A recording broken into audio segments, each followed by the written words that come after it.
আমরা মৃত্যু পর পাপ কার্যের শাস্তিটা নিয়ে যতটা দুশ্চিন্তায় থাকি পুণ্য নিয়ে তা থাকি না। তার মানে আমরা কি পাপী? তেমনটা নয়, আমরা যে পুণ্য করছি সেটা আমাদের চোখে পড়ে না।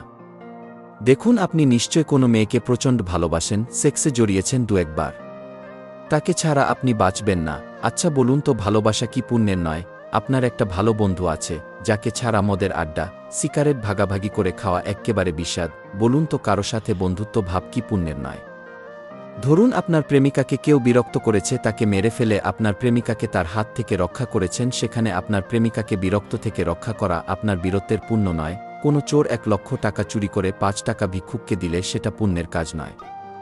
কিংবা আপনি মাছ হত্যা করে তা খেয়ে কাটাগুলো বিড়ালকে দিয়ে তার ক্ষুধা নিবারণ করা পুণ্য নয়।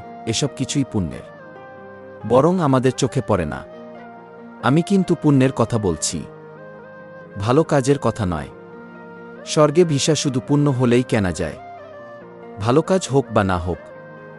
এখন আপনাদের নরকের থেকে কিছুটা ভয় হয়তো কমেছে, কিছুটা স্বস্তি পাচ্ছেন।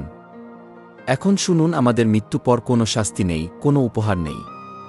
কোনো বিচারক তোমার সামনে হাতুড়ি নিয়ে অর্ডার বলবে না। কোন উকিল নেই, কোনো দাড়িপাল্লা নেই, কোনো সাক্ষী নেই, কোনো ক্যালকুলেটর নেই, কোনো কলম খাতা নেই, কোনো পবিত্র গ্রন্থ নেই, কোনো কাঠগড়া নেই। আপনার সেখানে দাঁড়িয়ে থাকার মতো কোনো পা নেই, কথা বলার মতো মুখ নেই, শোনার মতো কান নেই, দেখার মতো চোখ নেই। শুধু এক সত্তা, আমি। এর না কোনো দেহ আছে, না কোনো মন আছে, না কোনো চেতন আছে, শুধু আমি। আবার ছিটকে কোনো এক জায়গা পড়ব, যেমনটা সেকতে জল আছড়ে পড়ে তেমনি পড়ব। আছড়ে যখন শূন্যে থাকবে তখনই নিয়তি আমাকে উপযুক্ত কর্মফলের স্থান দিবে। আমার চেতনা, কলামে আশিস বাড়ি।